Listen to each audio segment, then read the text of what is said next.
vamos a continuar con la clase, ¿no? ¿Se ve la pantalla? Sí, doctor, sí se ve y también se le escucha fuerte y claro. Ya, perfecto. Entonces, ahora vamos a entrar al tema de lo que son terapias antimicrobianas, pero antes se tienen que revisar el sílabus, porque ahí están las exposiciones, ¿eh? Entonces, prepárenla para la próxima semana, empezaremos ya. Después de esta ya viene pues una exposición. Bueno, en la terapia antimicrobiana, vamos a avanzar ahora a las clases que nos corresponden a esta parte. Bien, en la terapia antimicrobiana antiinfecciosa, hemos estado avanzando ya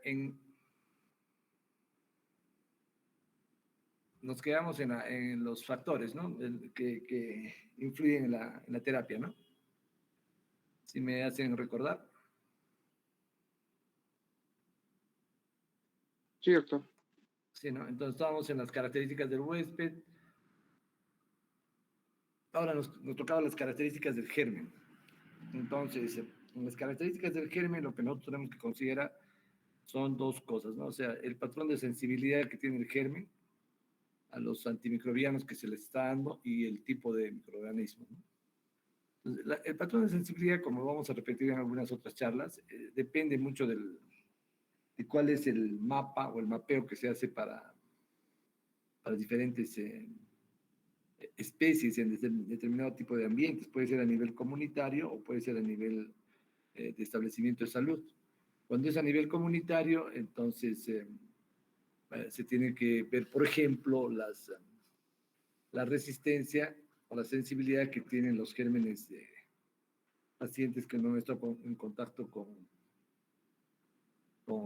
establecimiento de salud. Es importante, ¿no? O que no han estado, por ejemplo, en alguna labor que implique el uso de antibióticos, por ejemplo, a nivel veterinario.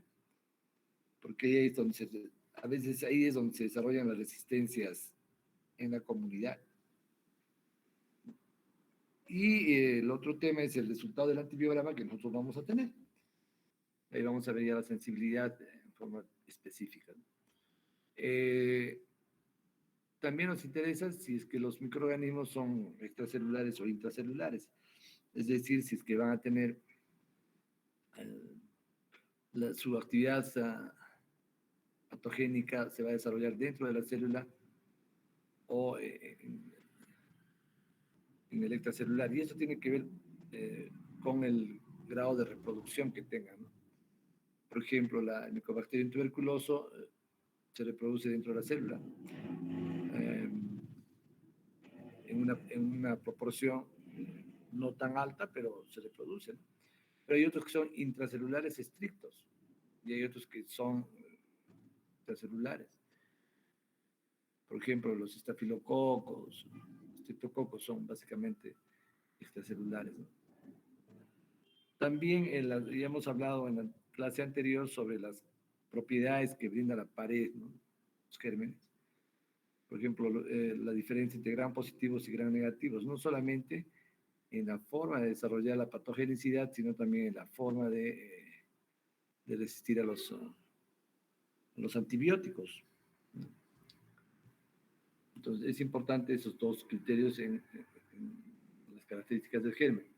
Y el tercer elemento es el antibiótico, ¿no? Entonces, en el antibiótico lo que vamos a ver es, o en el antimicrobiano, cuál es el espectro del antimicrobiano, si es que es bactericida o bacteriostático, si actúa principalmente dentro de la célula o afuera, ¿no? Eso lo vamos a detallar con más a profundidad. ¿Cuál es su perfil farmacocinético? ¿Qué significa? ¿Cómo es que el medicamento se va a mover dentro del cuerpo? Entonces, ¿cómo va a ser su biodisponibilidad, ya sea por vía oral, por vía parenteral, etcétera? ¿Cómo es su disponibilidad cuando está ligado o no a proteínas? Ustedes saben que muchos antibióticos, o la mayor parte, se ligan a las proteínas para poder no solamente transportarse, no solamente para poder desarrollar sus metabolitos, ¿no?, en el hígado. Muchos de los antibióticos como tal no funcionan si no es a través de sus metabolitos. Asimismo, cómo se distribuyen en el organismo, dónde se metabolizan principalmente. Bueno, generalmente es en el hígado, pero también se pueden metabolizar en el riñón, en el músculo, ¿no?, en los pulmones, en algunos casos. Y a veces el sitio donde se metabolizan también es el sitio de excreción. Y eso hay que tener en cuenta. Y por dónde se eliminan. Entonces, como vamos a eliminar a veces metabolitos, entonces, si se elimina por la piel, por ejemplo, esos medicamentos van a ser buenos para poder manejar problemas infecciosos de piel. Entonces, como ven, muchos de los fármacos que vamos a tocar tienen determinado tipo de forma de metabolismo, catabolismo, ¿no? En el caso de los antibióticos, de los antibacterianos, eh, este cuadrito es importante, ¿no? Entonces, como pueden ver en este cuadro, son los sitios donde actúan diferentes tipos de familias de antibióticos. Entonces, hay que tener bien claro este cuadro, ¿no? Donde es, por ejemplo, la síntesis de la pared celular, es principalmente el grupo de los beta-lactámicos, actúan en la pared celular de los microorganismos, por lo tanto, su acción es extracelular. Asimismo, tenemos los glucopéptidos, ¿no? La bacitracina, que no se usa mucho más que en forma tópica, y la cicloserina, que tiene buena acción, aunque es tóxico, ¿no? Otro grupo importante van a trabajar en la replicación del ADN. Entonces, ahí tenemos a toda la familia de las quinolonas y de los imidazoles o nitroimidazoles. Entonces, vamos a ver cómo funcionan a través de las enzimas que van a inhibir procesos de replicación del ADN. O también en el ARN, ¿no?, en el ARN mensajero principalmente, de la bacteria. Y tenemos que pueden ser ARN polimerasas, ¿no?, como la rifampicina. Otro gran grupo de familias trabaja en las síntesis de proteínas, inhibiendo la reproducción de proteínas de la bacteria para que se pueda multiplicar. La mayor parte de estos antibióticos van a ser bacteriostáticos, ¿no?, porque inhiben un proceso de formación, no destruyen directamente la bacteria. Los bactericidas vamos a tener un poco más los que destruyen, por ejemplo, la pared celular directamente, los van a alisar. Entonces, en estas familias de síntesis de proteínas van a tener a los aminoglucósidos, a los macrólidos, ¿no?, son familias importantes, las lincosamidas, estreptograminas, que no usamos ya mucho, los anfenicoles, que también no se usan mucho, las tetraciclinas y la mupirocina. Entonces, muchos antibióticos se deben de tener cuidado en usar, por ejemplo, en pacientes gestantes, porque como su acción es a nivel de la reproducción de la síntesis proteica, pueden ser teratogénicos, ¿no? Y hay un grupo de antibióticos que actúan en la membrana celular. Son las polimixinas, que si bien hay en forma parenteral, pero más se tienen en forma tópica. Y por último, los antibióticos,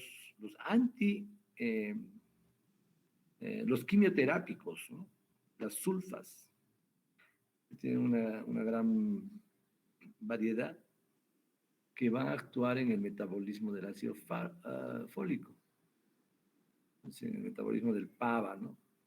Entonces el ácido fólico se va a convertir en ácido folínico para la síntesis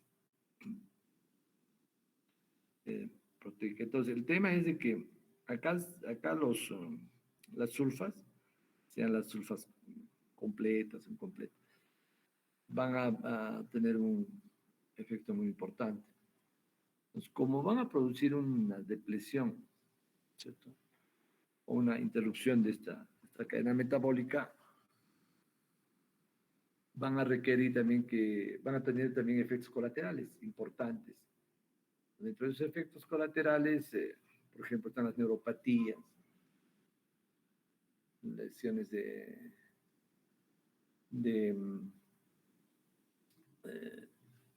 avitaminosis, ¿no? De vitamina B, etc. Entonces, hay que dar siempre suplementos cuando se va a dar por un tiempo prolongado. Hay que dar suplementos de ácido fólico o ácido folínico, que se encuentra principalmente en la levadura de la cerveza, o como ácido fólico también. Entonces, ya fíjense esta imagen, porque vamos a ir repitiendo durante toda la clase. Empezamos con los antibióticos beta-lactámicos, ¿no? Entonces, los beta-lactámicos, ya hemos dicho, son bactericidas, son la mayor parte de antibióticos que existen. Entonces, se unen miren, acá viene se unen a proteínas fijadoras de penicilina, o los famosos PBPs. Proteínas fijadoras de penicilina. Entonces, estas proteínas son enzimas que van a generar enlaces peptídicos en las cadenas del peptoglicano de la pared celular. Entonces, ¿se acuerdan de la primera clase, donde hemos visto cómo se unen estos peptoglicanos? Entonces, al unirse a estas enzimas, la pared se destruye o tiene alteraciones en su estructura y se lisa, ¿no? Entonces, esa es la forma de actuar de los beta-lactámicos. Entonces, es acá donde muchas bacterias han producido pues resistencia, inhiben a los PBP, ¿no? Los inhiben a las penicilinas en el sistema. Un momentito. ¿Cómo se clasifican los beta-lactámicos? En penicilinas, y las penicilinas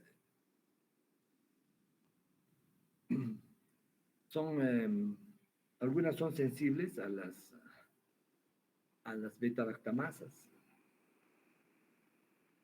Entonces, hay bacterias que producen beta-lactamasas y estas penicilinas van a ser resistentes a estas penicilinas, a las penicilinas resistentes. Entonces, ya tenemos el primer grupo de resistencia también, ¿no? O sea, las bacterias que producen beta-lactamasas y que van a bloquear la acción de las penicilinas. Entonces, estas son las penicilinas resistentes. Dentro de este grupo de primeras penicilinas que todavía no tienen resistencia a las beta-lactamasas, tenemos a la penicilina G, que es la base, es la que descubrió Fleming, ¿no? La penicilina G sódica.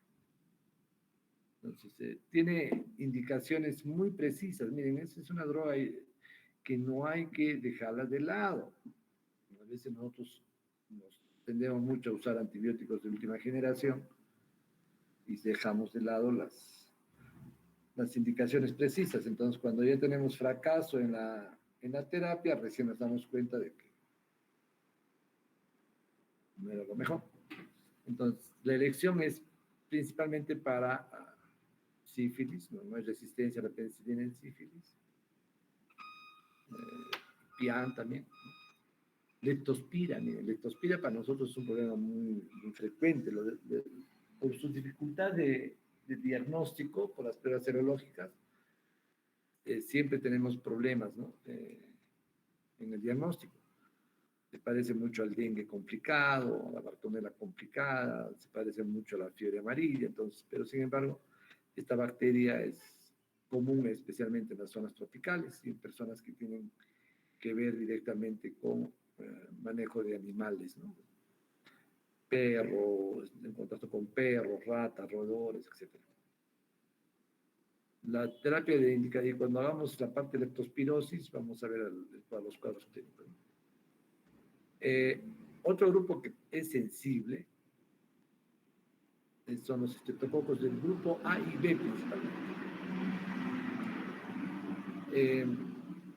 En los estreptococos, por ejemplo, estamos hablando acá del estreptococo, pues los beta-hemolíticos, ¿no?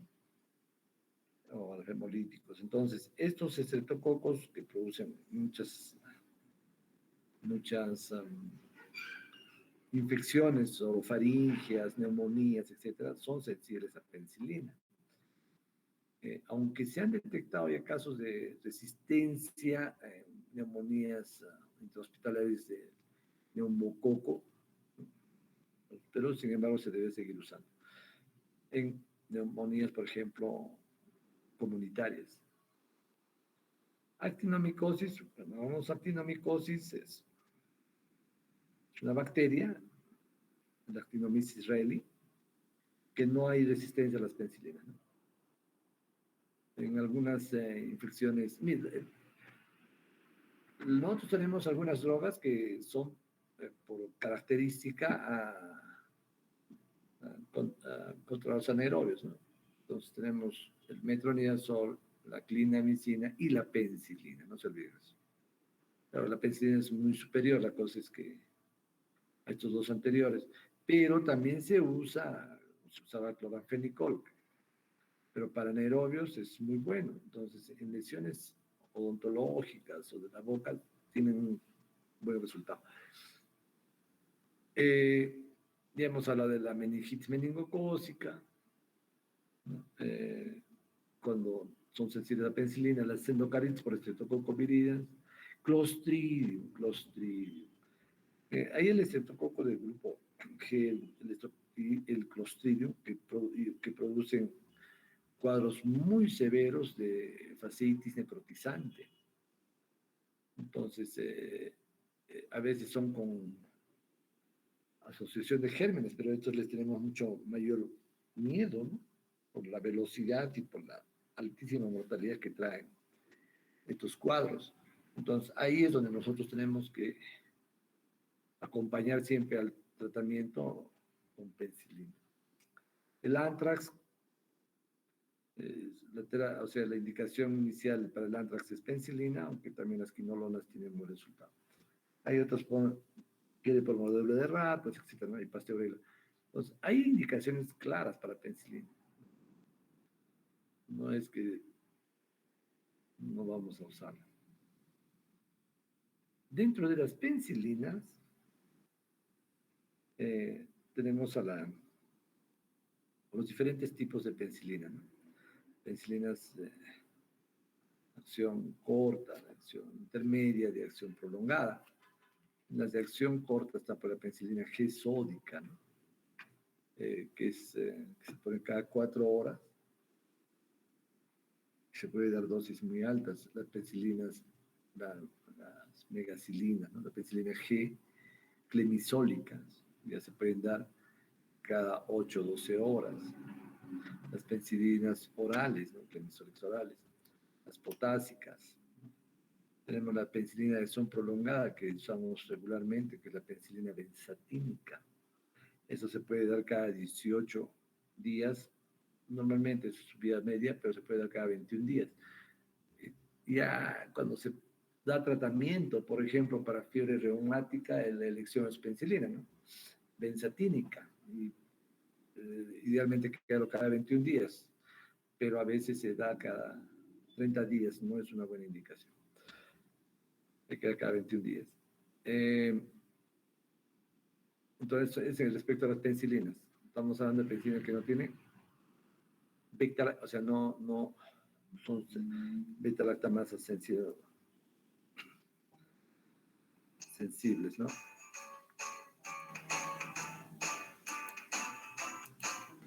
Un momentito.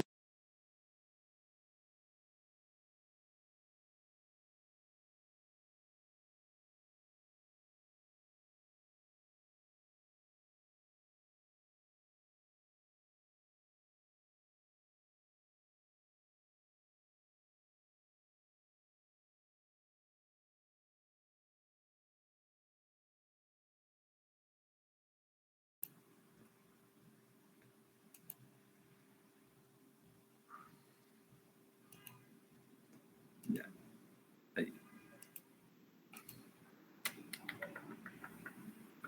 ¿Qué pasa?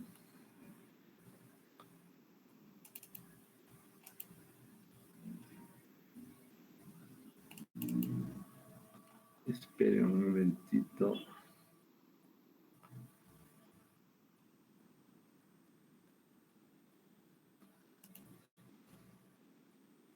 A ver, algo pasa con esto.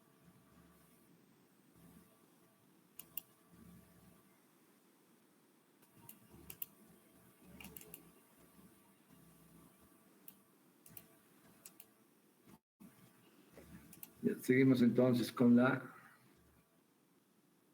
¿Se está viendo? ¿Se ve la pantalla o se ha achicado?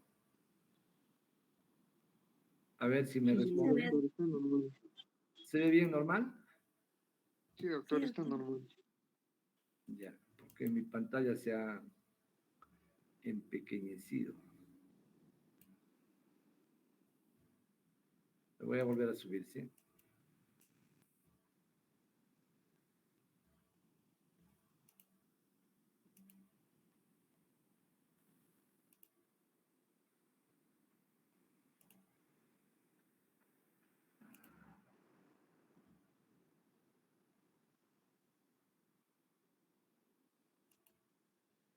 Ya, entonces tenemos a las penicilinas, eh, a las penicilinas que ya van a tener beta-lactamasa, inhibidores de beta-lactamasa. Entonces,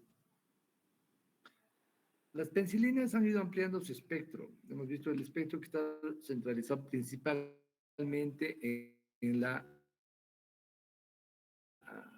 en, las, en los gran positivos, ¿no? Entonces, van ampliando su espectro hacia los gran negativos y ahí surgen dos penicilinas, ¿no? La ampicilina y amoxicilina, por eso se llaman penicilinas de espectro ampliado. Entonces, ya tenemos ahí que, por ejemplo, tenían un buen efecto sobre Escherichia coli, que era la principal productora de infecciones urinarias. Y también tenían una buena acción en gérmenes que producían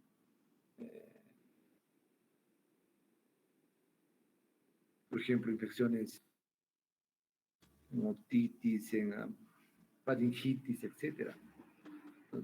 Pero comenzó a aparecer rápidamente resistencia a la ampicilina y la amoxicilina porque se usó masivamente. Entonces, lo que se hace, ¿por qué? Porque por la presencia de beta-lactamasas, hemos hablado de esto. Entonces, se agregan los inhibidores de beta-lactamasas, que son sustancias que también tienen un cierto efecto antibiótico, no mucho, pero que tienen, como su nombre lo dice, la posibilidad de inhibir a la beta-lactamasa. Entonces, la ampicilina, amoxicilina recuperan su espectro que tenía anteriormente. Eso es, y hasta ahora siguen siendo dos armas importantísimas, ya sean con el ácido clavulánico, el sulbactam. Entonces, tienen un efecto muy importante, en especial en otitis media, ¿no? Donde la amoxicilina más el clavulánico son, son sustancias de uso obligatorio o de primera elección. También en Haemophilus influenza en listeria monocitógenes, van a ver que es una de las causas de meningitis, especialmente en neonatos, y en infecciones urinarias. Pero como tienen un espectro un poco más amplio, abarcamos el 60-70% de los gérmenes comunitarios. Entonces, ustedes se van a dar cuenta que amoxiclavulánico, o sea, amoxicilina más ácido clavulánico, con ciprofloxacina son los medicamentos que más se utilizan, ¿no? en, en infecciones comunitarias.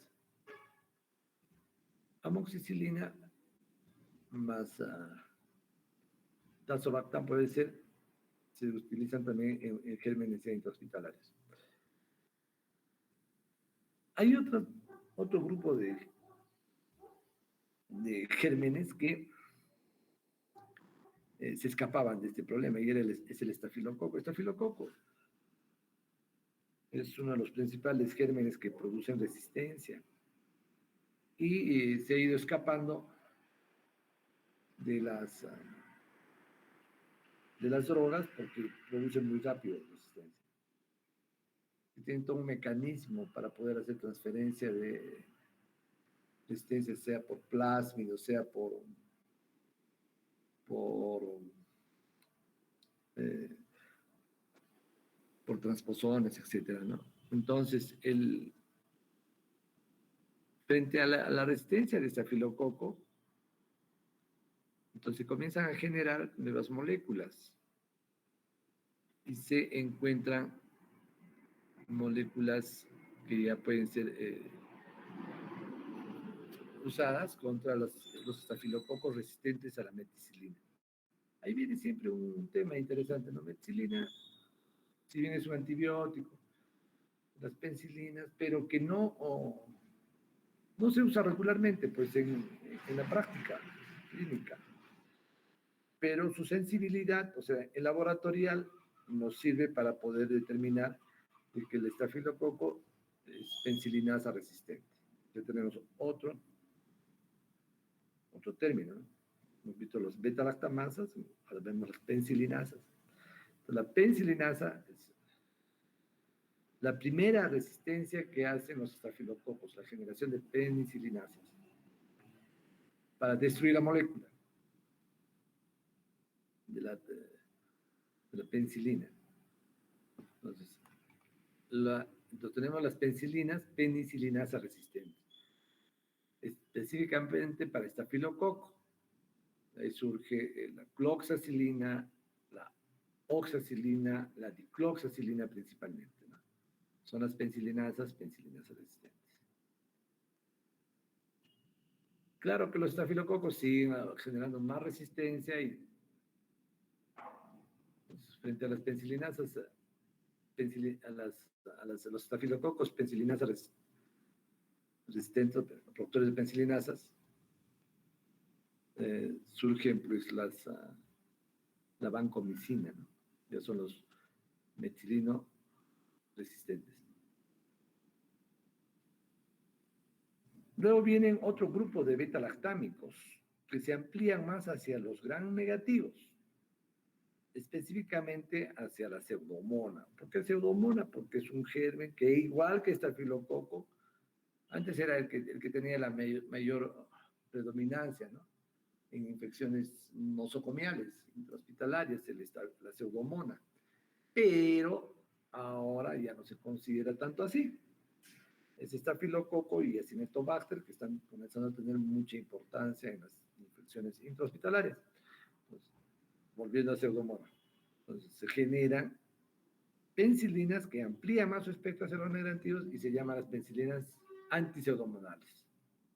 Entonces, especialmente también para pseudomonas, para Proteus, para Enterobacter, para Klebsiella, para Providencia, para Serratia. Entonces, amplían el espectro de la ampicilina, ¿no? Entonces, para esto se usan estas nuevas penicilinas en asociación con inhibidores de beta-lactamasa. Entonces, ahí tenemos el famoso la ticarcilina más clavulánico o la piperacilina más tazobactam. Entonces, no estamos usando en pacientes con pseudomonas que lamentablemente ya se nos presentan con resistencias a las beta-lactamasas con ticarcilina tazobactam, el famoso, la piperacilina tazobactam, ¿no? El famoso pipetazo que le dice.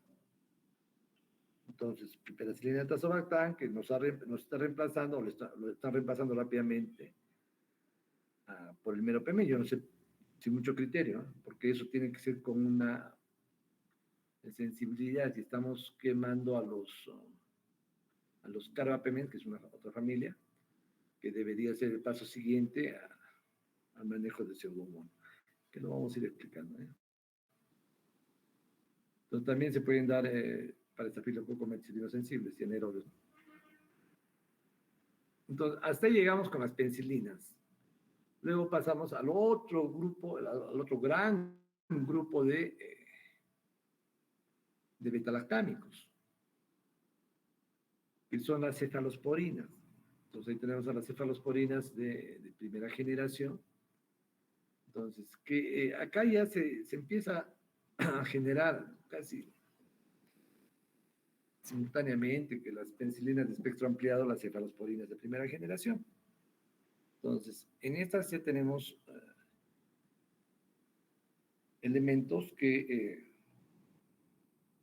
van a tener efectos sobre estafilococo meticilino sensibles, estreptococos, ¿no? Y la mayor parte de cepas de, miren, solamente de estos, de E. coli, Escherichia coli, Klebsiella y Proteus. Pero ya abarcan un pequeño grupo de gran negativos, o sea, la mayor acción de las cefalosporinas de primera generación son para los gran positivos. Ahora no usamos mucho, porque, bueno, se usa en algunos casos de profilaxis, de cirugías, etc. ¿En qué se llama? Salió como drogas muy importantes para infecciones urinarias no complicadas.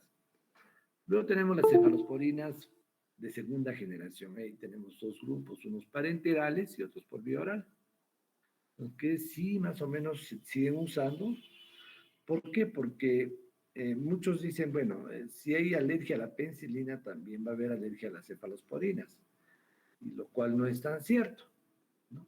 Solamente el 30% de pacientes con alergia a la penicilina podrían desarrollar alguna alergia controlada a las cefalosporinas. Eso nos da cierto nivel de seguridad, cierto rango de seguridad para el uso de las cefalosporinas. Entonces, en las parenterales de segunda generación, o sea, influyen más en bacterias gram negativas, pero ya no son tan efectivas en gram positivos. La cefostina, ¿no es cierto?, tiene buena acción, por ejemplo, frente a anaerobios, incluyen bacteroides. El problema de estas cefalosporinas que no hay mucho en disposición y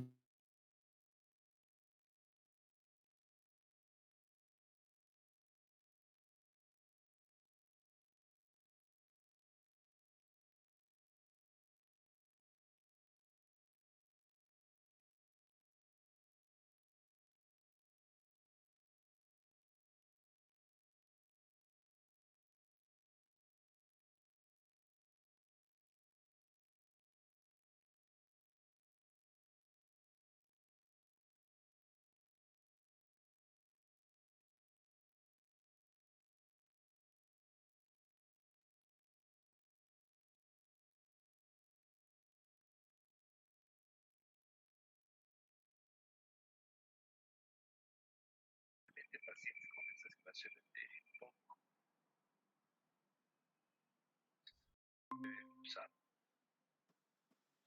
yo prefiero usar esas de segunda generación por largos periodos, 1 o 2 meses.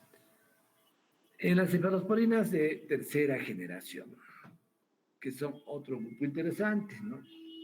Entonces tenemos principalmente cefalosporinas de uso parenteral, como la cefotaxima, cetriaxona, Tanto se usaba la ceftriaxona que muchos decían el doctor ceftriaxona porque para todo le dan ceftriaxona. Y bueno, no falta razón a muchos colegas, ¿no? Porque es una droga muy tolerada, muy noble, un amplio espectro, ¿no? Y yo creo que no hay que cambiarla, porque nos estamos apurando en hacer un cambio, sin que haya una resistencia muy importante, ¿no? Que incluye también bacilos entéricos, ¿no? Si bien su actividad baja un poco en algunos gram positivos, pero tiene buena penetración a nivel del sistema nervioso central, por ejemplo. Se tolera por largos periodos, es muy efectivo en problemas de tipo neumónico, etc. Entonces, y se usa en los esquemas, como vamos a ver en la segunda unidad, en meningitis bacterianas, en histerias, en gonocosis a dosis muy baja, 125 miligramos, ¿no?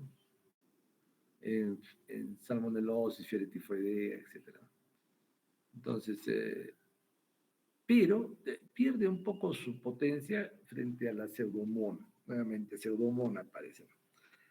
Entonces, cuando tenemos pseudomona, es mejor usar dentro de esta familia acetacidime. Y ahí aparece. Entonces, muchos han querido reemplazar acetacidime por penicilina, cuando acetacidime, que es una droga que tiene también, pierde efecto, digamos, frente a gran positivos, abarca más a gran negativos y como antipseudomonal. Entonces, a veces queremos reemplazar rápidamente a ceftriaxona sin identificar bien al germen. La otra droga que también lo usamos regularmente, el problema es el costo, ¿no? La cefipime es muy buena. Eh, entonces, pero tiene más capacidad frente a las beta-lactamasas. Y por lo tanto se puede usar en infecciones por gérmenes eh, del tracto digestivo, enterales. Cefipime para, para cuadros muy severos, de pacientes en shock séptico, sí se puede usar, pero a veces lo usamos para lesiones, infecciones dérmicas o de partes blandas y no tienen tan buen efecto. Y nos quedamos y se repite en cuarta generación, ¿no? Carbapenems. Mira, ahí estamos hablando de carbapenems. Son otros betalactámicos. Los carbapenems son drogas muy potentes, ¿no? Y tenemos tres drogas ahí que nos interesan, ¿no? Han sido generadas como drogas anti-pseudomonales también, para gran negativos, pero su espectro es amplio, inclusive para bacilos alcoholáceos resistentes. Entonces, tenemos ahí el imipenem, el meropenem y el ertapenem. Entonces, el ertapenem y el meropenem son similares en potencia, en todo esto, ¿no? El mimipenem es buena droga, pero tiene ciertos efectos colaterales que generalmente se presentan, nos obligan a suspender. No son graves, pero son, puede ser, por ejemplo, puede producir fiebre por antibióticos, puede producir el síndrome del hombre rojo, un rash muy severo, a veces parece de la vancomicina, ¿no? Y el meropenem. Entonces, tienen algunos problemas con los estafilococos methicilinos resistentes. Ahí viene la pregunta. Muchos estudios mencionan de que el meropenem solo podría ser una droga completa. Se podría abarcar tanto a gram positivos, gram negativos. Podría ser, ¿no? Inclusive a Mycobacterium, hay inclusive esquemas de tratamiento con meropenem solo.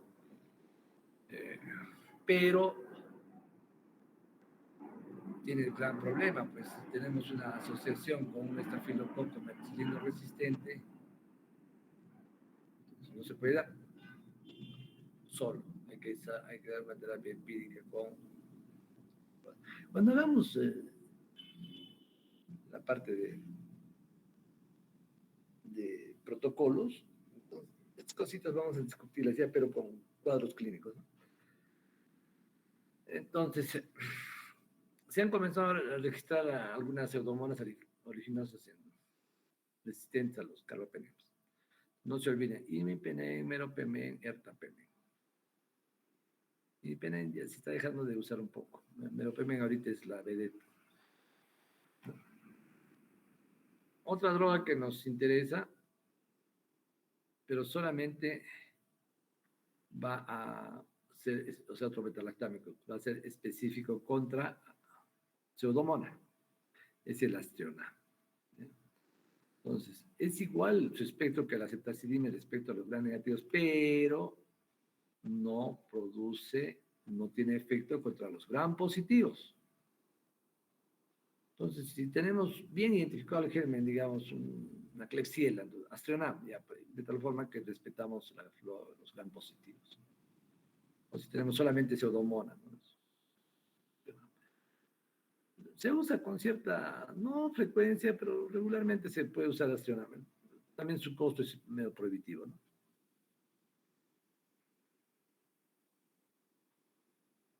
Terminamos esta familia y pasamos a otras. Entonces hemos acabado con los glucopéptidos, los betalactámicos, ¿no? Perdón, con los betalactámicos en la síntesis de pared celular. Vamos a entrar a los glucopéptidos. Los glucopéptidos tenemos principalmente dos glucopéptidos importantes. La vancomicina y la teicoplamina.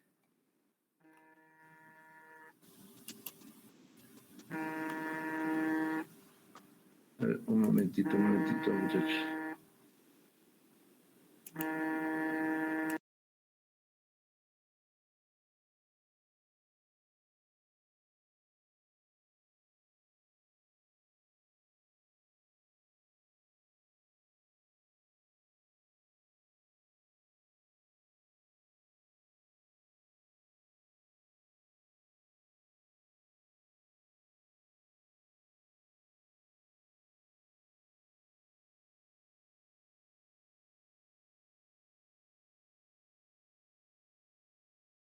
Por favor, 5 minutos de receso.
Bueno, continuamos ahora con glucopéptidos, ¿no? Bueno, lo que son, en el caso de los glucopéptidos, esto se ha ido desarrollando principalmente por, bueno, también actúan en la pared celular, igual que los betalactámicos, ¿no? Y se ha ido desarrollando principalmente para gérmenes, para gram positivos, pero con más especificidad para estafilococo metilino resistente. Entonces, y también otros gram positivos como los Clostridium. Dice el Clostridium difícil es una, es una complicación del tratamiento prolongado con glicosamías. La indicación es vancomicina, ¿no? Entonces, en el caso de los glicopéptidos, es la droga de elección para los estafilococo metilino resistentes. Acá ya hemos visto, ¿no es cierto? O sea, primero salió la oxacilina, cloxacilina, ¿no es cierto? Para los estafilococos productores de beta-lactamasas. Luego hemos visto que salieron o sea, salieron los estafilococos metilino resistentes. Para eso son la vancomicina. Y para los resistentes a vancomicina vamos a tener, o sea, para estafilococo resistente a vancomicina vamos a tener otra droga que se llama linezolida. Entonces se va en escala, pero no significa que el estafilococo que es sensible a la penicilina sea necesariamente también sensible a la vancomicina. Puede ser que sea resistente a la vancomicina. O sea, con eso, ¿qué les quiero decir? Que las resistencias no son lineales, porque son de diferente especie, diferente forma. En un momento pueden generar enzimas, ¿no es cierto? En otro momento pueden destruir enzimas para bloquear, ¿no? Para impedir el paso del antibiótico. En otro momento pueden destruir al antibiótico, pueden cerrar los canales, etc. Entonces, las resistencias son diferentes. O sea, los bloqueadores de las PDPs, la generación de las beta-lactamasas, que son diferentes. Entonces, eso lo vamos a ver un poco adelante. Muy bien. Entonces, tenemos acá a los glupapéptidos, que son principalmente úsenlo para estafilococo metilino resistente. Como ya se ha generalizado esto, especialmente a nivel intrahospitalario, es mejor empezar con vancomicina en pacientes muy complicados, sean ambulatorios hospitalarios. O si tienen una duda y el paciente viene muy mal, asocien 2 antibióticos antiestafilocócicos. Entonces, eso también es o 3 antiestafilocócicos. Por ejemplo, hay niños que vienen con sepsis por estafilococo aureus, ¿no? Y lesiones neumónicas, y esas son pues irreversibles porque van a producir destrucción de tejido y lesiones cavitarias extensas a nivel pulmonar. Entonces, están muy sépticos. Entonces, solamente le dan vancomicina. Nos preferimos asociar pues a oxa, vancomicina, rifampicina, clindamicina, todos los que puedan tener ahí efecto antiestafilocócico, tenemos que darle. Entonces, la resistencia a la vancomicina está por plásmidos, ¿no? Que transmiten la capacidad de resistencia a la bacteria. Entonces, generalmente son los enterococos, ¿no? Y hay unos grupos que son de los estreptococos epidermides. Y hay una cepa que hablamos, la cepa de Ballantine, ¿no? Banco es una droga muy buena que debe acompañarse a una terapia de asociación. ¿Con quién acompañaría? Con mero, ¿no? Con meropemen o el tapemen más vancomicina. Hemos dicho que los que los carbapenems tienen un problema eh, con que no son efectivos contra Staphylococcus marsa, entonces los meticilinos resistentes. Entonces, si le damos Vancomas, Mero es una asociación muy fuerte, muy potente, ¿no? Pero a diferencia de Mero hay que tener más cuidado con vancomicina, porque va a potenciar su toxicidad en pacientes con falla renal. Entonces, si hay pacientes que están con insuficiencia renal, hay que darles pues tratamientos eh, alargados, ¿no? O sea, en el tiempo, cada 72 horas, o reducir las dosis a dosis muy bajas, ¿no? También vancomicina va a presentar esto va relacionado con el tiempo. Nos hemos olvidado de hablar de ese punto, bueno, pero vamos a hacerlo al final, lo que es la farmacocinética. Entonces, la farmacodinamia. Entonces, tenemos que ver las concentraciones inhibitorias. Bueno, entonces, de acuerdo a la concentración que se da y el tiempo, entonces casi todos los pacientes van a desarrollar este síndrome del hombre rojo. Es un fenómeno alérgico, pero por liberación de histamina. Entonces el paciente se pone llamativo siempre esto, ¿no? Entonces hay que escasear y produce mucho problema, hay que suspender las vancomicina. Igual la misma función cumple la teicoplamina:te.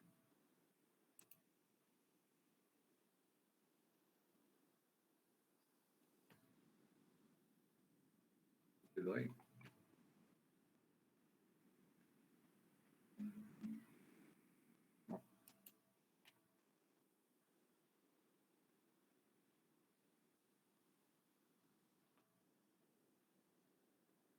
A ver, ya seguimos. Se ve ahora aminoglucósidos. Está corriendo, ¿no? Sí, A ver, doctor. ay, ay, ay. Sí, sí, corre. Aminoglucósidos, bueno, aminoglucósidos es otra familia. Ya, pero estos ya van a actuar en otro nivel. Se van a unir a los ribosomas de la bacteria, ¿no? La unidad 30S. Entonces, en aminoglucósidos, el problema de los aminoglucósidos es de que va a tener un rango de toxicidad muy, muy corto. Entonces son nefrotóxicos y también son ototóxicos. Hay que tener muy en consideración esto. Por eso, idealmente, los tratamientos tienen que ser de corto tiempo, de 7 días, máximo 10 o 14 días, y con monitoreo de función renal. A veces se prefiere dar en dosis acortadas de 1 a 2 dosis. Al ver que el rango terapéutico y el rango de toxicidad eran muy cortos, a diferencia de los betalactámicos, que tú le podías dar cantidades. Entonces, lo que se hace con los aminoglucósidos es utilizar el efecto posantibiótico. Cuando veamos la última parte, vamos a ver cómo es que estas drogas van de acuerdo a la concentración o de acuerdo al tiempo, tanto su toxicidad como su efecto terapéutico. Entonces, cuando hablamos del efecto posantibiótico, estamos hablando que estas drogas, si bien deben darse en determinado tiempo, por ejemplo, cada 8 horas, se pueden dar cada 24 horas porque tienen un efecto posantibiótico.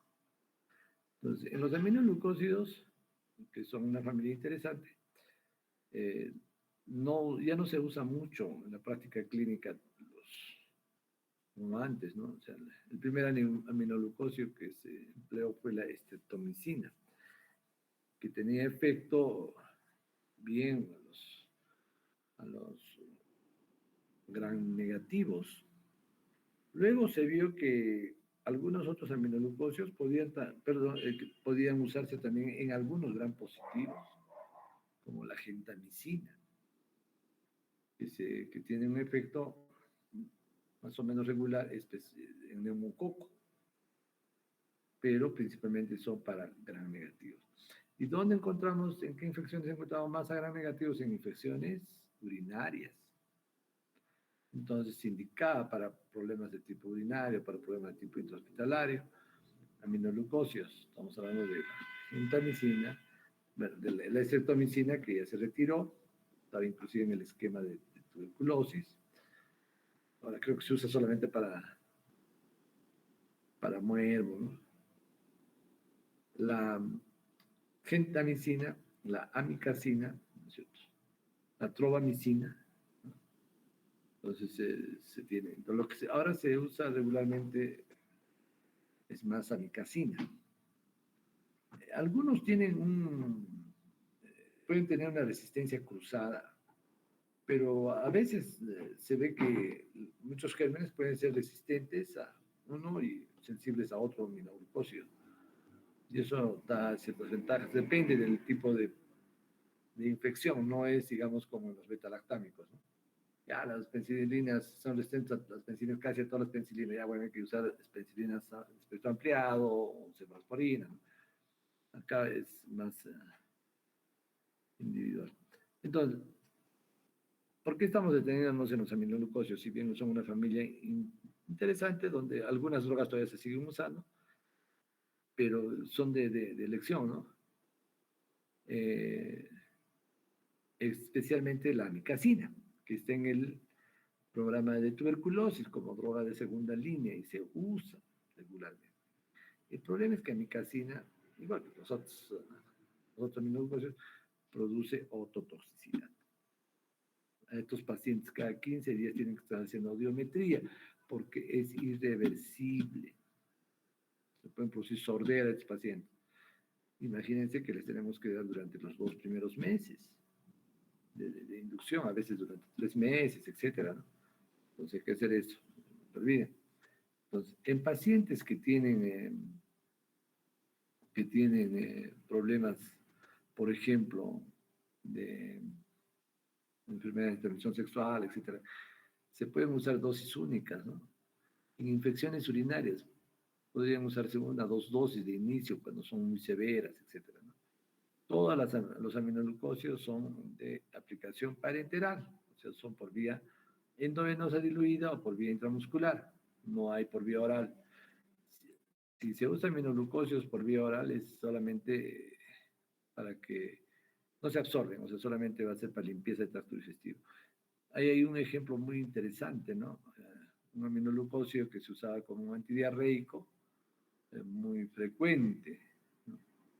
Eh, entonces, eso tenemos en los aminoglucósidos. La paramomicina, ¿no? La paramomicina que se usaba, ahí está, sí, sí. La paramomicina, pero al darse cuenta que era muy bueno para los pacientes con SIDA complicados eh, con paracoxidio, con coxidias, ¿no? Entonces, solamente se reservó para este tipo de pacientes por vía oral. Bueno, seguimos con los macrólidos. Otra familia, ¿no? También inhiben la síntesis bacteriana. Esto ya también a diferencia de las aminoglucósidos en la unidad 50S, pues va a inhibir la replicación, perdón, la producción de proteínas bacterianas. Los macrólidos se usan para todo lo que son atípicos.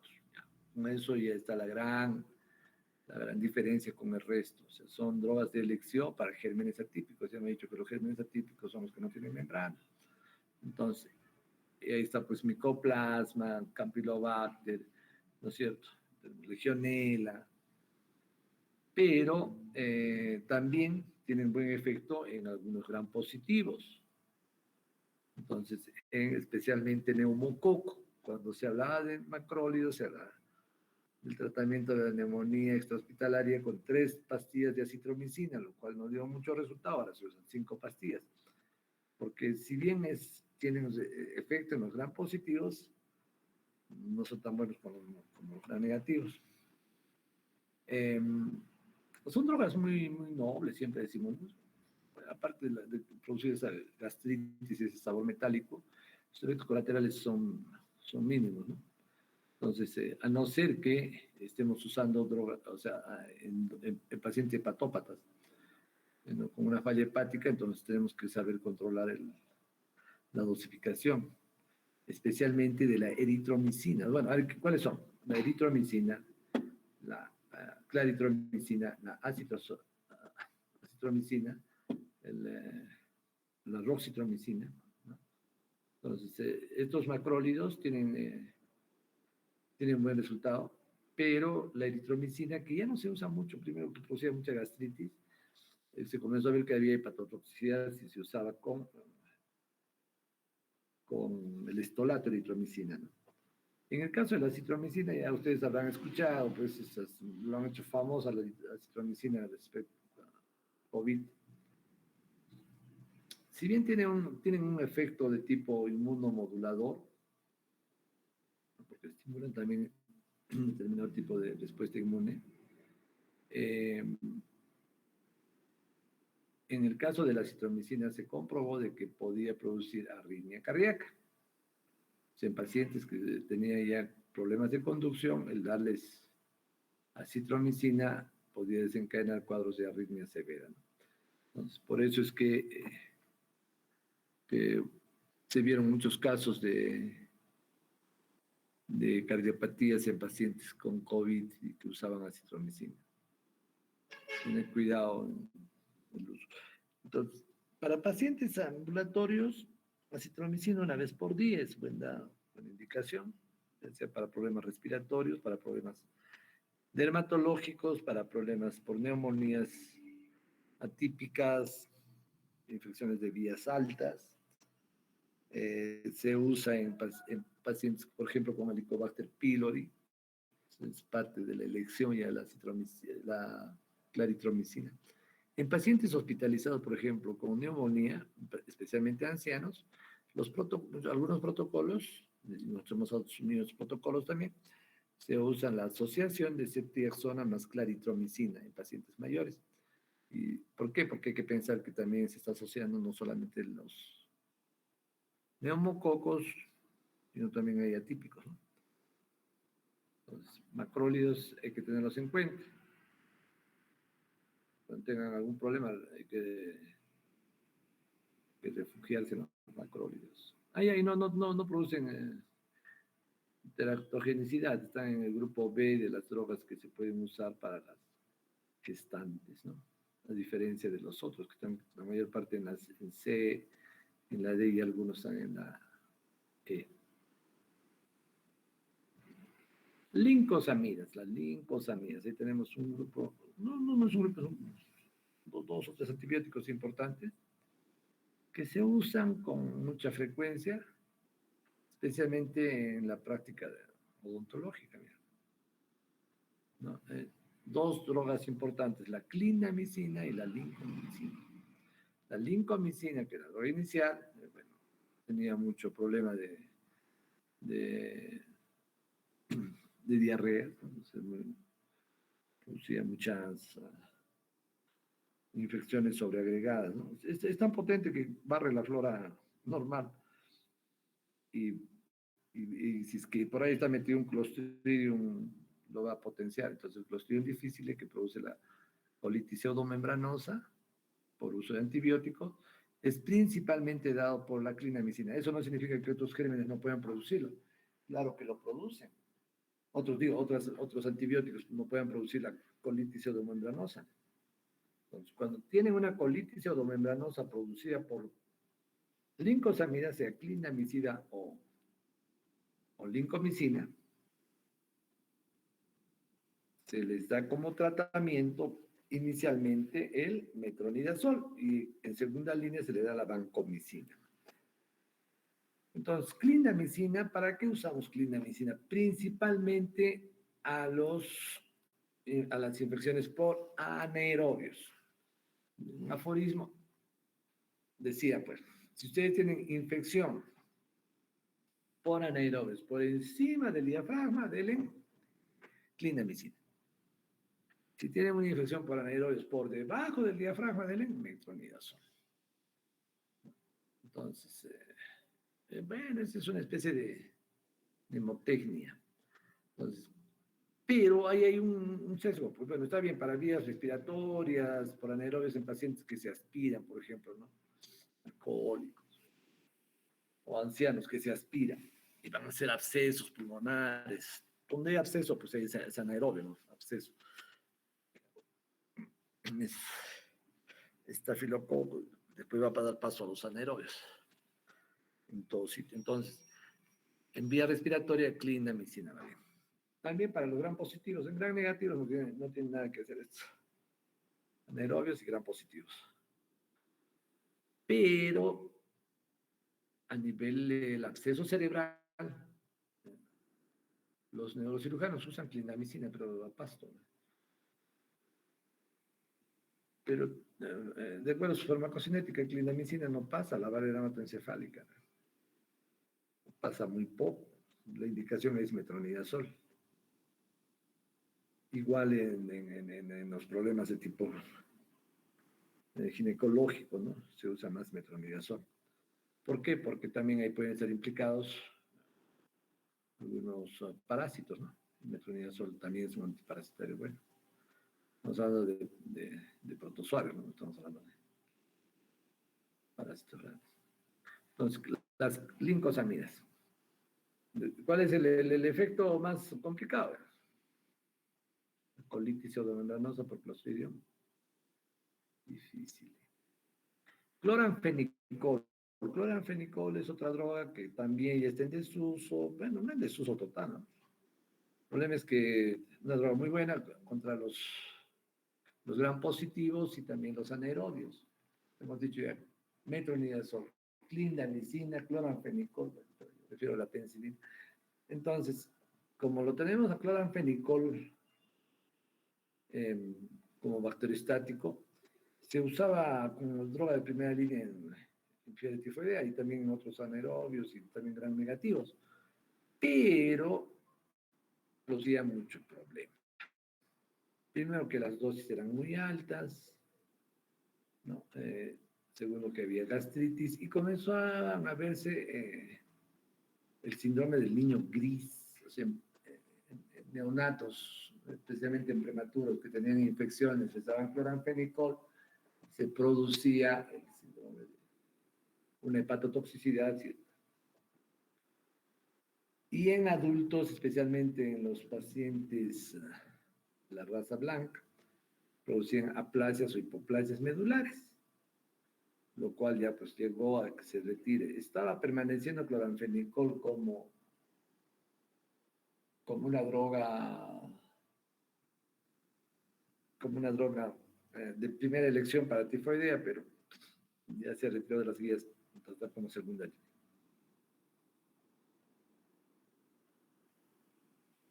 Ahí en forma tópica se usa bastante también cloranfenicol.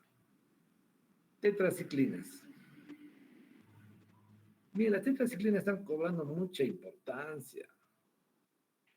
Nosotros tenemos la tetraciclina, ¿no? Inclusive las tetraciclinas, bueno, son teratogénicos, están en el grupo D, E, inclusive, ¿no? Porque se dan a menores de 7 años o más gestantes, pues se van a depositar en los cartílagos de crecimiento de los bebés y también en la dentina. Entonces van a producir unos dientes de color negro o dientes color oscuro y también retardan el crecimiento porque consolida, pues se vuelven chiquitos, se quedan chiquitos los cartílagos de crecimiento. Y la otra toxicidad de las tetraciclinas es la fototoxicidad, entonces hay que evitar siempre exponerse porque va a producir un rash muy importante. Aparte que también produce pues algunas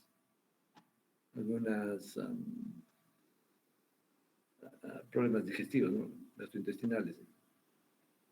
Entonces, pero tienen una respuesta muy importante y casi frente a todas las drogas, ¿no? No solamente son antibióticos, tienen también buen efecto inmunomodulador y eso se ha demostrado en esa pandemia, ¿no? En pacientes con compromisos pulmonares más o menos severos se recomienda las tetraciclinas. La doxiciclina es la más importante, es la minociclina, las doxiciclinas, las tetraciclinas como tal, que muy gastroagresivos. Entonces, lo que usamos ahora es minociclina o doxiciclina, ¿no? No son caros y nos cubren un espectro muy grande. Entonces, nos cubren pues gram positivos, gram negativos, anaerobios, ¿no? Entonces, pero como son bacteriostáticos, o sea, su acción no es inmediata. ¿En qué usamos principalmente, no? En pacientes, por ejemplo, con bronquitis crónica, en brucelosis, en borreliosis, ¿no? En las fiebres recurrentes. Nosotros lo usamos para el cólera, para el acné lo usan bastante. Para las riquecias, para el tifus, ¿no? Entonces, tiene un montón de aplicaciones. Tienen buena penetración a nivel prostático, a nivel de hueso, de osteomielitis, por ejemplo, ¿no? Tenía un profesor que me decía, pues, si no sabes qué antibiótico dale de tetraciclina, ya solucionas el problema. Entonces, para que vean que es una droga muy interesante. Hay que tener cuidado además con los efectos colaterales. Ni gestantes, ni niños, ni se pongan al sol.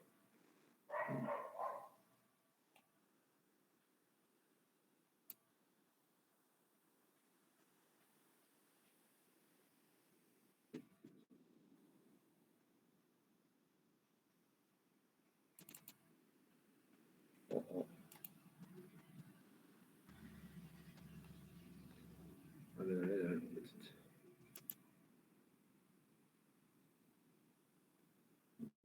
Voy a cargar ya. Entonces estamos en tetraciclinas. Tampoco.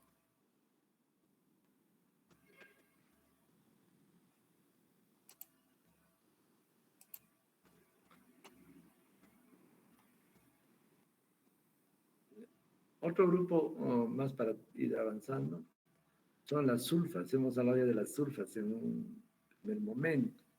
Entonces, las sulfas son quimioterápicos. Son medicamentos que se descubrieron antes de la penicilina, pues desde el siglo antepasado ya se usaban sulfas.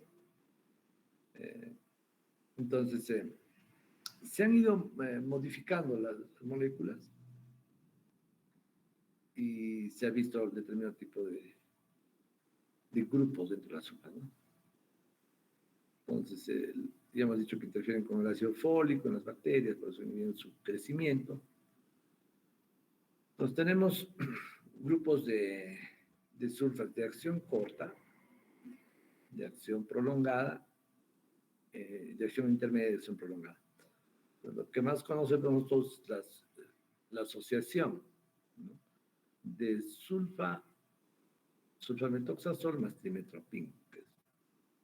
O sea, esa asociación es uno de los modelos de asociación sinérgica, o sea, ambos juntos tienen más potencia que los dos separados, ¿no? Entonces, por eso que se usa ese modelo. El trimethoprim también es otra sulfa, ¿no?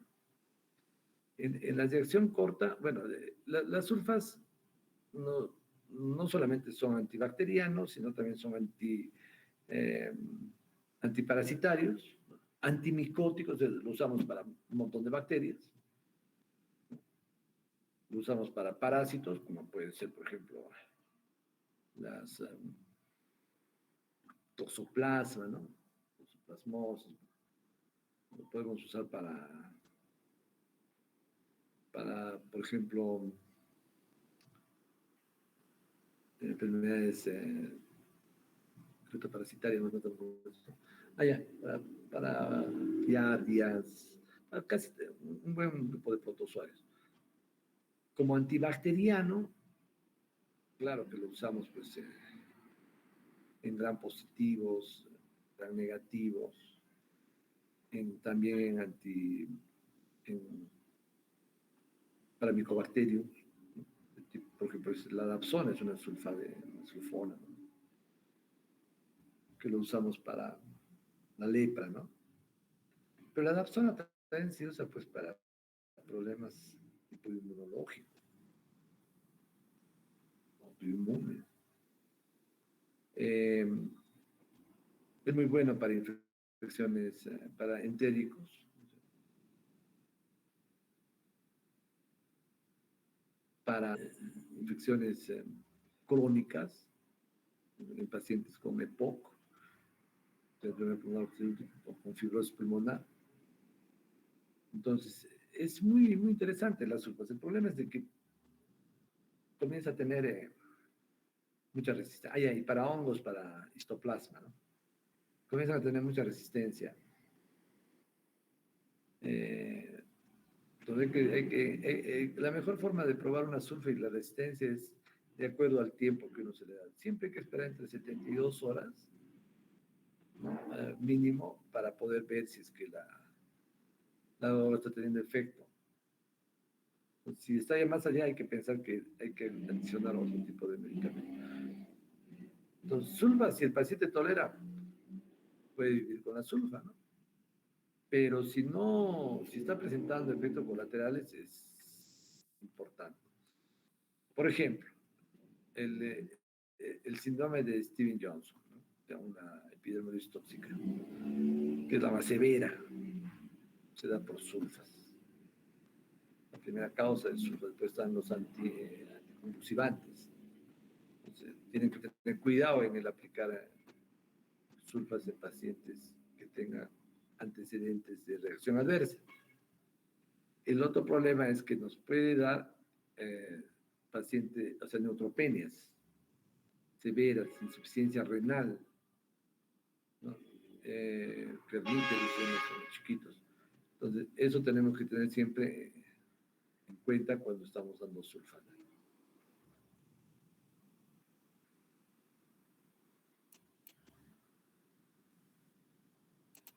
Otra vez.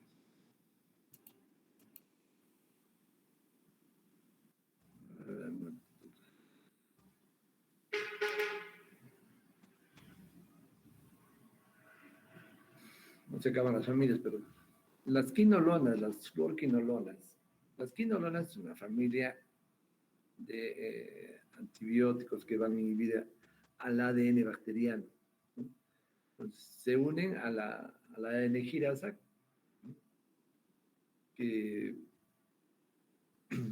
que es la que va a ser la enzima que va a activar la producción, ¿no? O sea, la replicación del ADN bacteriano. Entonces, se une ahí, entonces inhibe la replicación, se puede comportar como bactericida. Las fluorquinolonas salieron como drogas antipseudomonales, pero en un primer momento salieron como drogas contra Escherichia coli para infecciones urinarias. Entonces ahí estamos ya yéndonos a lo que eran las quinolonas iniciales, ¿no? Hablando del ácido nalidíxico, de la nitrofurantoína.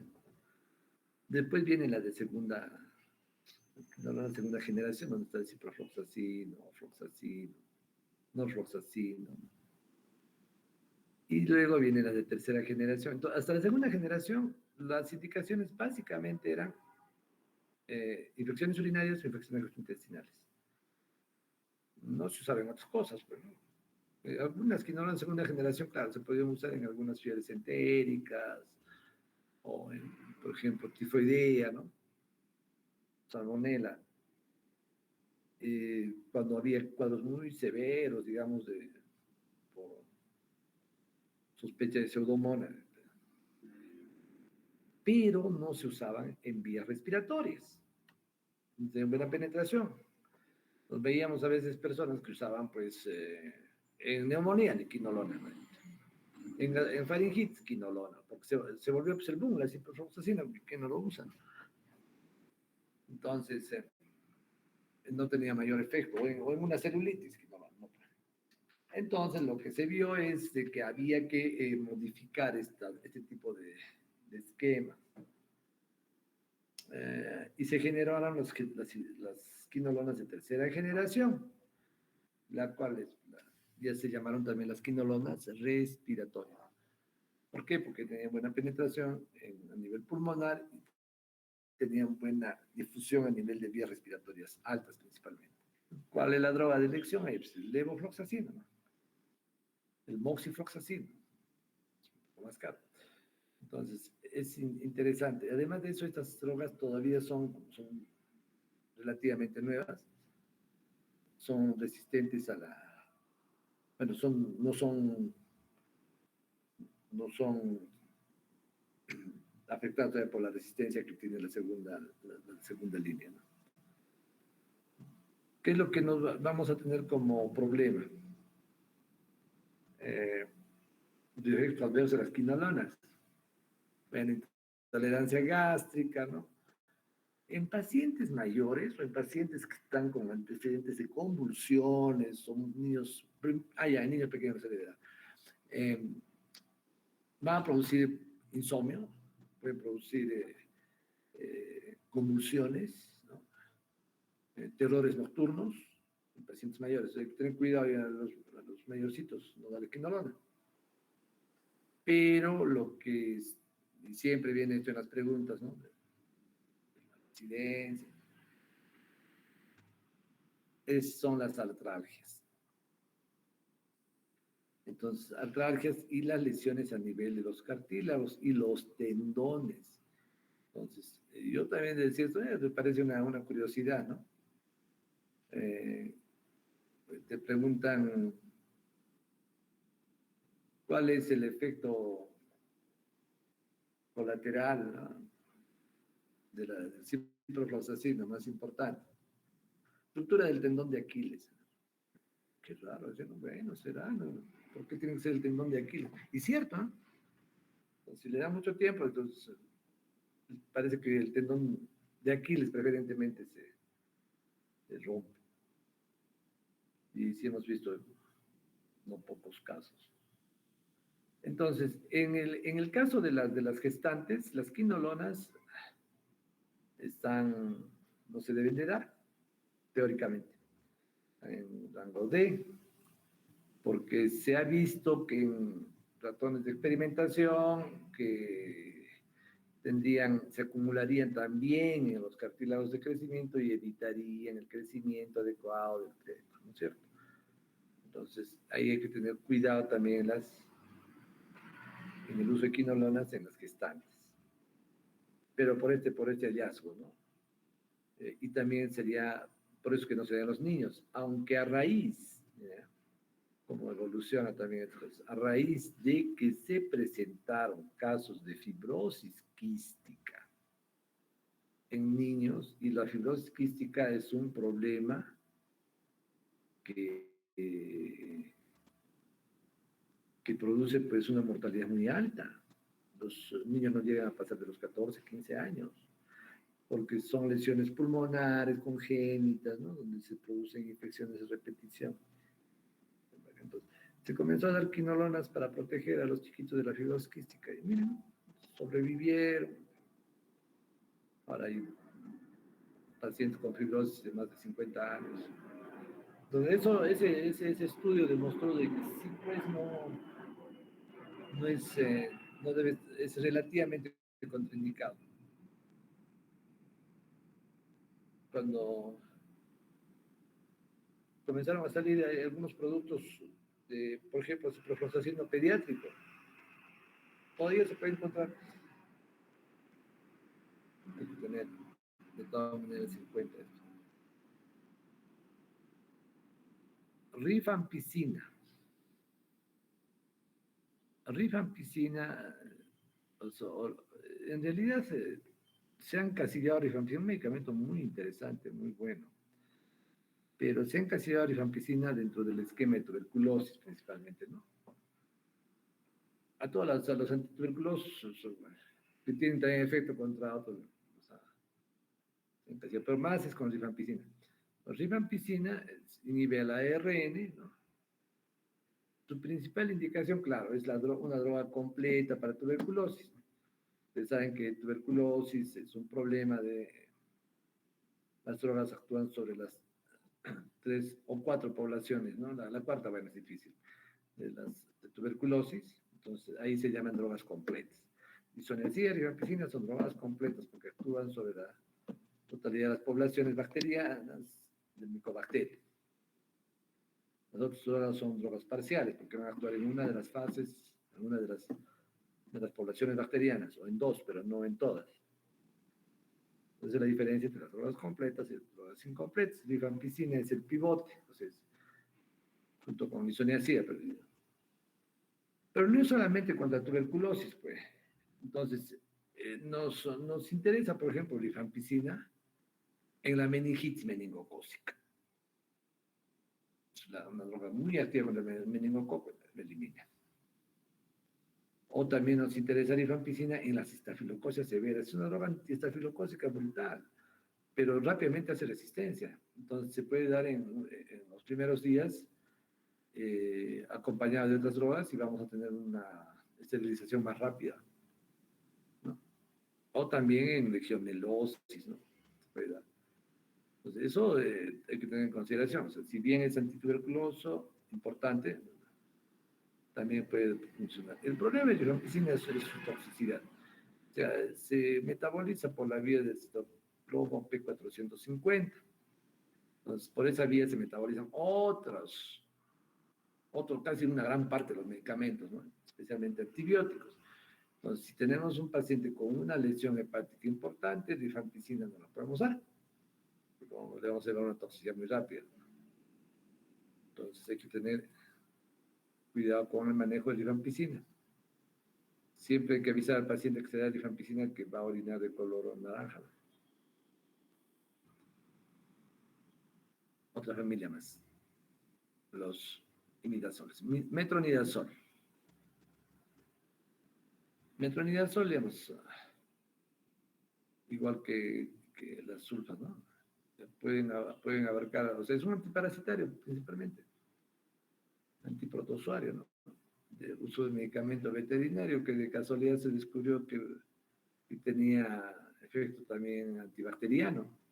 Bueno, es parte de la historia de la medicina.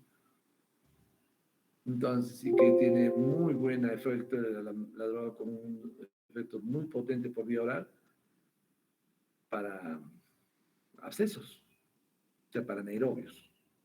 Entonces, su mecanismo es, pues, lesiona el ADN y se usa principalmente en abscesos, ¿no? Con anaerobios estrictos a nivel pulmonar, cerebral, intraabdominal, ¿no? En vaginosis bacteriana, hemos dicho que es. Está en casi todas las combinaciones o como medicamento solo para tricomonas vaginales, ¿no? En amibiasis lo usamos, en la elección, giardiasis. Y como tratamiento de una complicación del Clostridium difficile, o sea, para el manejo de del Clostridium en pacientes que usan linfosaminas. Entonces, metronidazol es una droga muy interesante, pero también tiene el efecto, pues, antabús, ¿no? Entonces, los pacientes, o sea, inhibe el metabolismo del alcohol. El paciente que está tomando metronidazol va a tener, pues, cefalea intensa, fiebre, dolores musculares, náuseas, vómitos.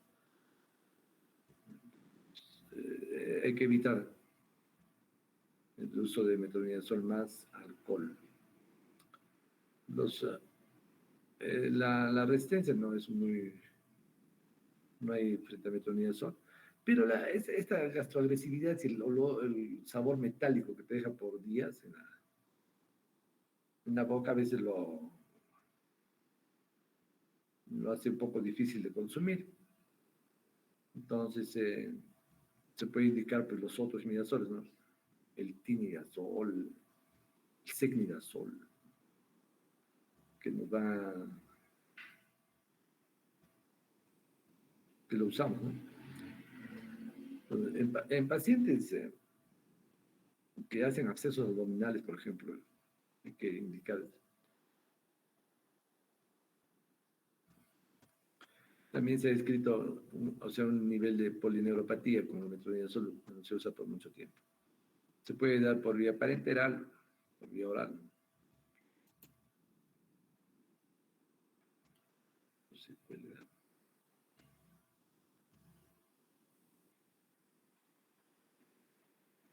Linesolid.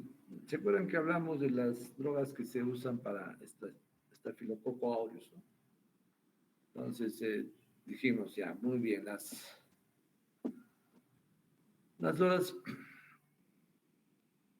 cuando tenemos meticilino resistencia, entonces usamos vancomicina. Y si tenemos vancomicina resistencia,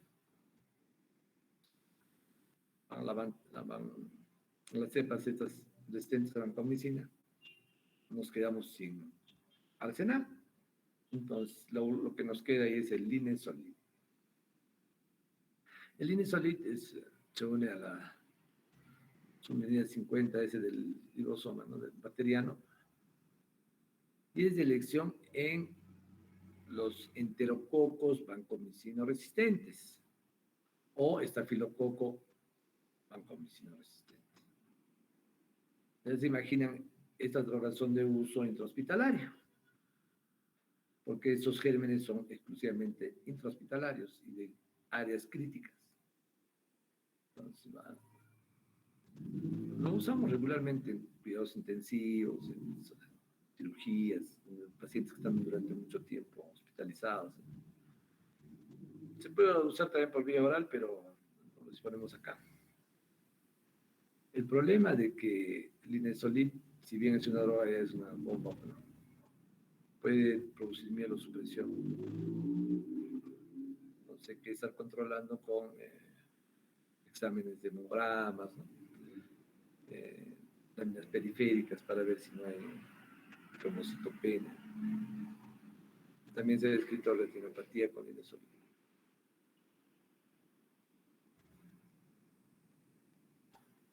Las estetograminas. Bueno, acá ya son algunas droguitas algunas drogas de última generación que se usan en instituciones mucho más complejas, ¿no? Tenemos la estreptogramina B y la estreptogramina A, la quinopristina y la dalfopristina. Igual se unen a la unidad 50S y es similar al linesolid su espectro. Entonces, hay que tenerlo en cuenta, ¿no? Pero cuando hay enterococos fecalis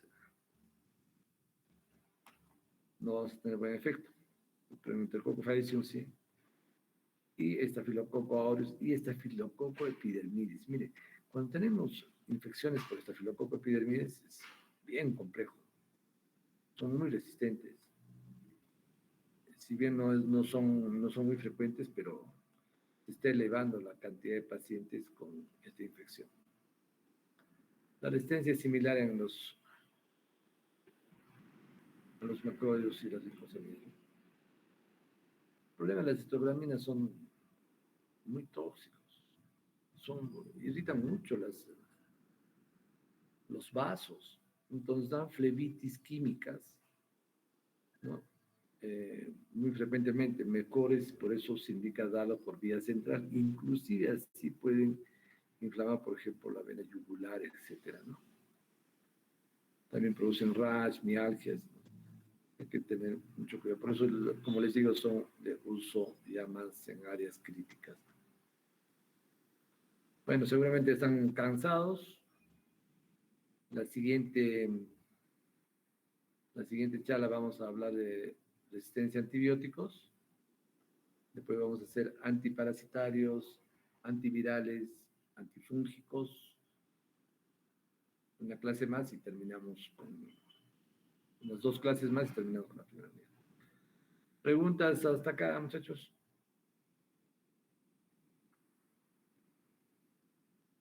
¿Aló?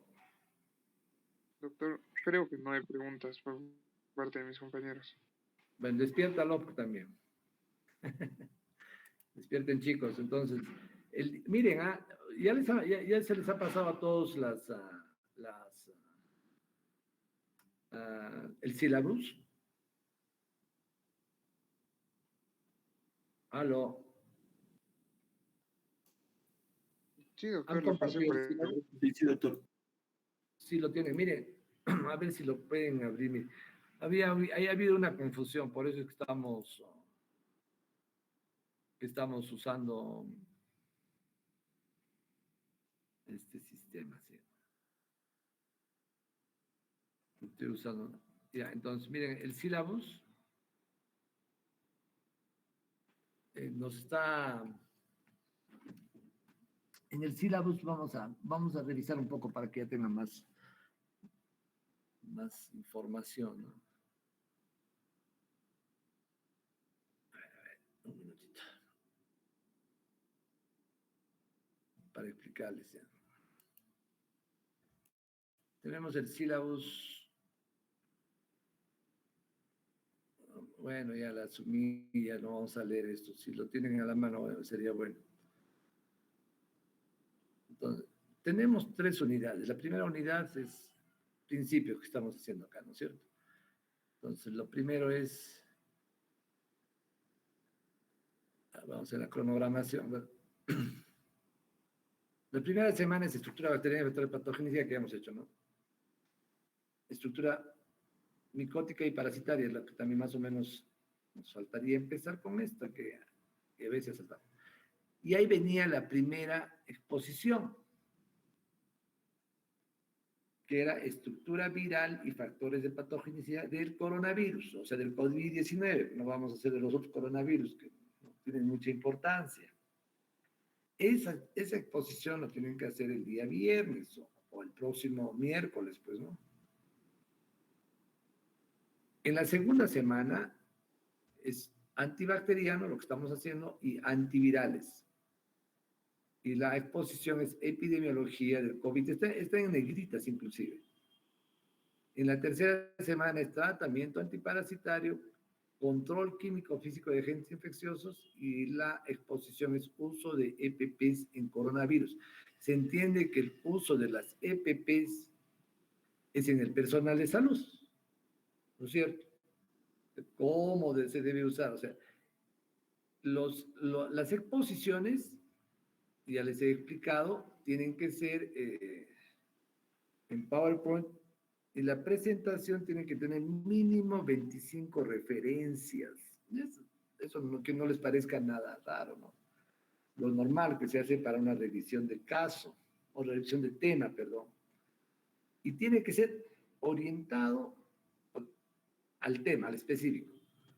Si yo les pido estructura viral y factores de patogenicidad, no van a estar describiendo las lesiones, yo qué sé, los tratamientos, digamos, ¿no? Que están usando, o la historia del qué pasó en China, no. De frente tienen que ir al tema. O sea, los temas de revisión son específicos, porque si vamos a ponernos a revisar en cada exposición todo lo que ha sido el COVID, al final no vamos a terminar hablando de lo que queremos. Pues la idea es de que, como estamos en esta pandemia y es la necesidad, tenemos que darle la importancia, ¿no es cierto? Entonces, y ahí acaba, o sea, después del uso de PPs. Y la cuarta semana es diagnóstico microbiológico de enfermedades infecciosas, diagnóstico serológico de enfermedades infecciosas y otros procedimientos diagnósticos. y ahí viene, pues, esa clase viene el primer parcial. Entonces, más o menos ese es el esquema. Entonces, ustedes ya saben, en cada unidad tenemos una, dos, tres exposiciones. La cuarta semana ya se completa con el parcial. Lo mismo es en la segunda unidad, lo mismo es en la tercera unidad. Van a tener bastante información. Bueno, muchachos, ¿alguna pregunta respecto a esto? Doctor, entonces serían 12 temas de exposición. Claro, pues recién están revisando sus sílabos. Después me exigen todavía el sílabo. Ya, las exposiciones, mire, tiene razón el delegado. Terminada la charla, yo les voy a pasar la exposición, cosa que no debería de hacerlas, ¿no? Porque, bueno, pero les voy a pasar la exposición. Lo voy a pasar, aunque está en el Google, está en la nube y todo, pero les voy a pasar para que tengan mayores facilidades, ¿sí?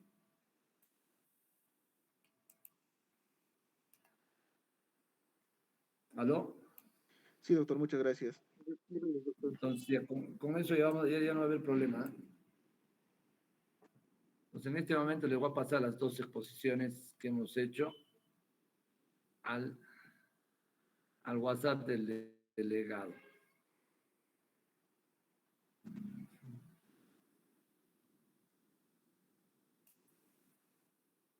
Esta es la clase de ahora.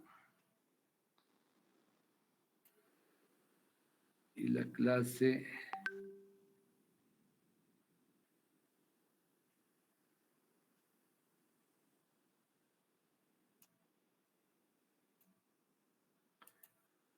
y las dos clases de la primera parte.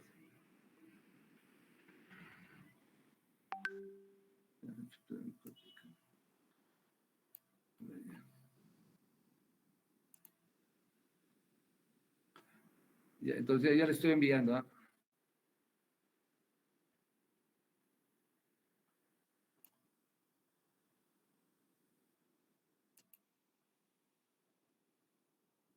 Son las tres clases, entonces. Son las, bueno, cuatro clases.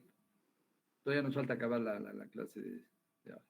Bueno, muchachos, entonces vayan revisando sus temas. Nos estamos viendo el miércoles, ¿era pues, no? O el día... Sí, doctor. El siguiente miércoles. El miércoles, entonces, ya. Listo, entonces, hasta el miércoles. Gracias, doctor. Buenas noches. Buenas Gracias, noches. doctor. Gracias, doctor.